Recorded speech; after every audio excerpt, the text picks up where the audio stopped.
You see, my original goal, the original video I was going to do, was to figure out of all 728 Pokemon moves, which was the most dangerous and damaging of them all. What did I get myself into? Dear Game Freak. So I'm trying to do this thing where I don't yell so much. Let's just see how I do today, because today's episode, an episode I picked explicitly because I thought it would be easy, is not easy. It was grueling. It was exhausting. But we're here, and I've run the numbers, and I've arrived at some startling conclusions. Which Pokemon move is the most dangerous? Not the most damaging, not the most fatal to a target, the most dangerous. Because the other two are really easy answers. Just look at the stats, all the moves, run the numbers, and bingo bongo, you have the move that is most likely to kill an opponent. Nah. Today, we have bigger plans. I've poured over all 728 official Pokemon moves, boiled that down to the most dangerous 204, manually reviewed and researched all of those, reduced the list to 37, then 8, then 3, and then, finally, 1. The most dangerous mass-murdering move is, well, we'll get there. Together. Are you ready? I'm ready. Let's do this.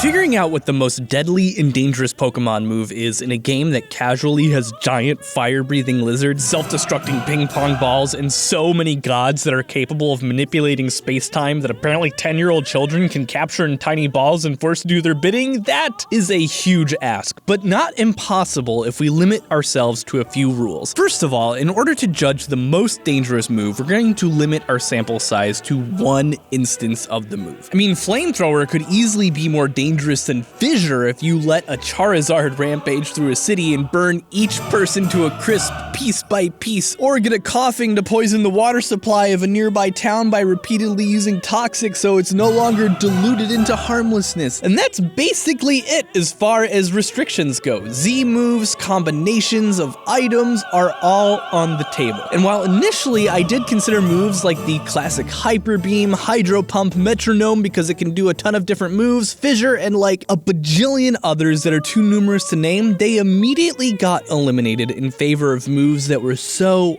obviously more damaging. After a lot of hemming and hawing, I ended up with this short list of possibilities. Hail, Aeroblast, Magnitude, Sheer Cold, Spatial Rend, Black Hole Eclipse, Roar of Time, and Continental Crush. These are all pretty possibly devastating, and you may immediately think of other moves that are similar, like Fissure, Blizzard, Sunny Day, etc., but I decided that these 8 represented the most potentially lethal moves of their class and category for reasons that I will go over pretty quickly to save on time. Hail should be immediately obvious to anyone who's watched my videos on Zelda before, because apparently that's all I can talk about when it comes to that franchise. Anything that messes with the weather can have potentially devastating consequences to the local environment. Hail creates a literal actual hailstorm that changes the local weather. Now there are several moves that change the weather to something, but to create hail, you need a lot of wind and water, which means it would likely involve higher pressure changes in the local climate than another move like, say, Sunny Day. Plus, you know, there's hail to deal with. Aeroblast is interesting because it's a pressure blast based move, which I've covered before. The TLDR with pressure differences is that in order to do something like cause actual physical damage to someone, the pressure differential needs to be incredibly high and close together, which usually means you need something like a bomb to go off to create an air pressure wave strong enough to injure someone. Magnitude should speak for itself. It's an earthquake. Boom. The end. Why not the move Earthquake? Well, simple. Magnitude actually has a listed magnitude randomly selected for the move, and it's potentially more damaging than Earthquake by power level. And this is as good an opportunity as any to talk about Fissure. It was originally on my short list, but got removed because the physics of fissures in the ground are, well, actually pretty boring. They don't need earthquakes to form, and while they can be dangerous to anybody in the immediate vicinity vicinity and could be potentially devastating if used near the load-bearing wall of a skyscraper, the danger of fissure is far too situational and not at all guaranteed to be fatal to one person, let alone thousands like a magnitude 10 earthquake definitely is. Sheer cold is interesting because, like fissure, it's an instant KO if it hits the opponent, and its method of action is super interesting. Its description says it hits the opponent with a blast of absolute zero air. The biomechanics of cardiac arrest due to thermal shock are actually pretty interesting, and I could not pass the opportunity to research whether absolute zero, the temperature at which molecular vibrations that we know as heat ceases, could have potentially devastating effects when weaponized. The next handful are kind of clumped together, and I had to look at them in detail. Spatial Rend harms opponents by warping space-time. Roar of Time damages opponents by warping time, which is like literally the exact same thing as space, according to Einstein, but whatever. Black Hole Eclipse needs no introduction because, I mean, it probably creates a black hole. So there's that. And Continental Crush, I mean, well, I'll let it speak for itself. Just look at it. Any questions?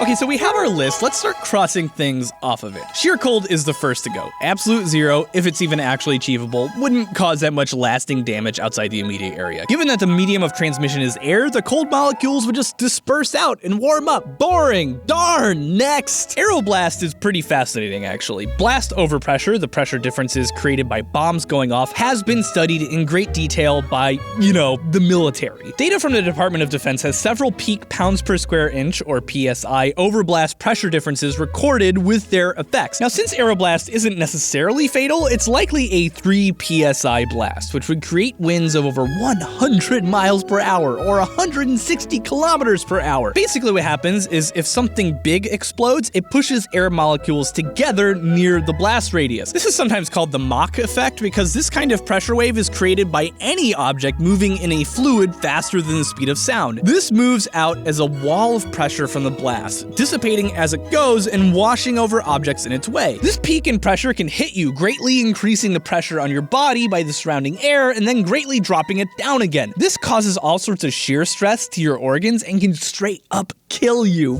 Fun! Now, a lot of this has to do with how far away you are, but to create pressure waves of this magnitude, you need to set off a bomb with the explosive force of approximately half a ton of TNT, which we can determine with some helpful charts and graphs from the Department of Defense. So this is the benchmark that we need to top. To which we get to my favorite, Continental Crush, a move that pulls bedrock out of the ground, pushes it into one giant freaking mountain, and drops it on the head of your opponent. That's basically my instinct when I find one of those creepy as hell house centipedes, which, fun fact, are also called 100-legged, which I think is supposed to be cute, but instead makes them more horrifying to me. Easily more terrifying than any enemy in Bloodborne.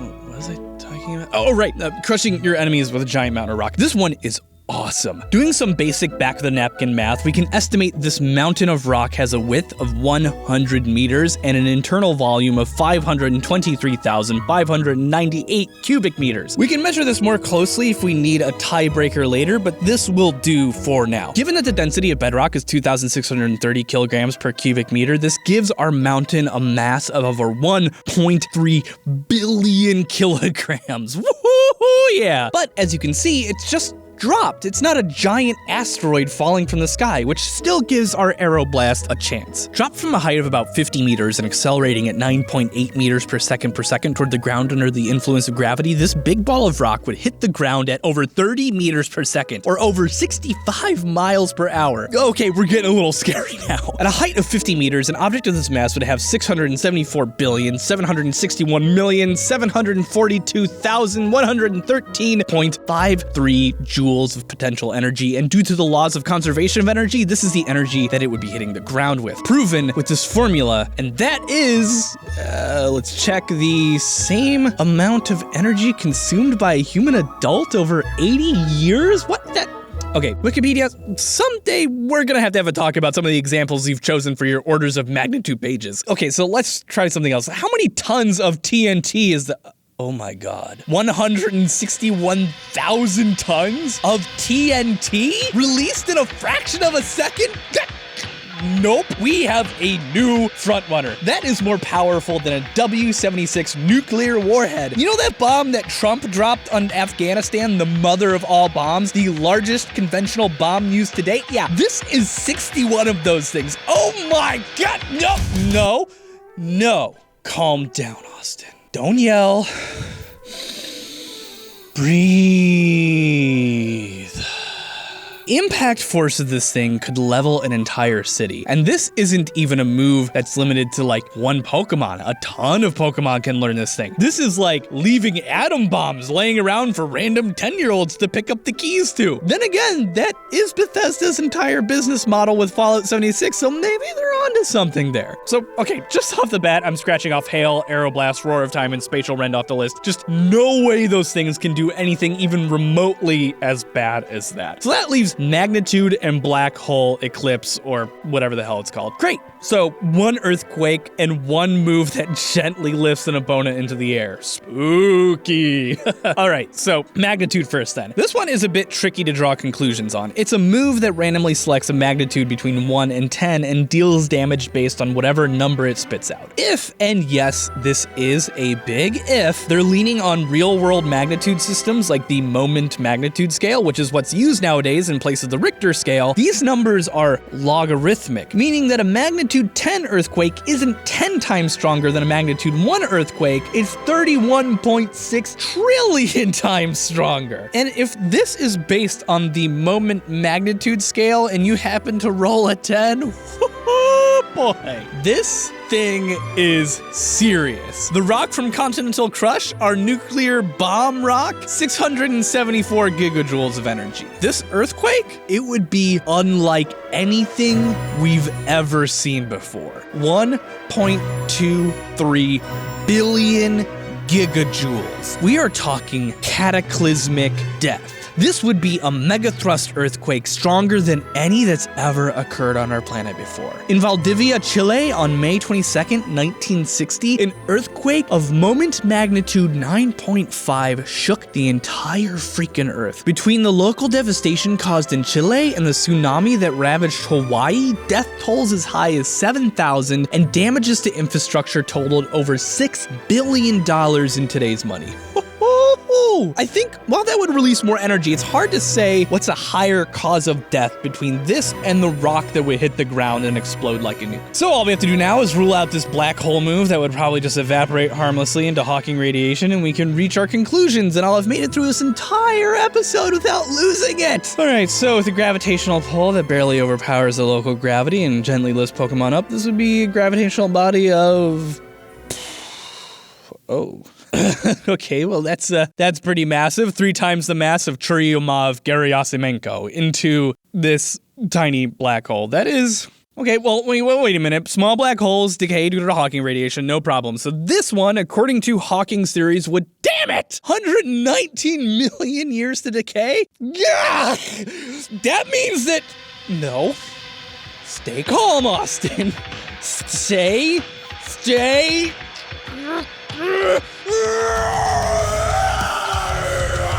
This thing would fall to the ground like any massive object would. It'd hit the ground with a force that'd make you wish that someone had dropped a giant mountain on your head. That ain't even the worst thing. Everything it came into contact with would be sucked into its epicenter, unable to escape as they accelerated toward the center of this black hole, needing an escape velocity faster than the speed of light to escape it. As it ate up matter it came into contact with, it'd be pulled through the center of our planet as it drilled through everything in its way and eventually reaching our core. Then slowly, ever so slowly, but absolutely terrifyingly, the entire planet would collapse into itself and begin to spin massively as it did so, killing everyone on Earth. Energy can be neither created nor destroyed, so you know what would happen if an object this massive, a black hole like this, actually evaporated into Hawking radiation? Key mother side-ducking word being radiation? It would release all the photons at once that it would normally release slowly over 119 million years. A quadrillion joules of light energy. Just BAM! in seconds. That's over 40 minutes of the total output energy from the sun from all angles. The whole thing released in seconds. It would be Armageddon to the planet Earth. The entire Earth might be split into pieces as a radiation wave of literally astronomical proportions burst out like a microwave oven of death. Why, Game Freak? Why do you do this to me? And why are you giving children access to black holes? I'm gonna go call my therapist now. Sincerely, Austin. Everything I can,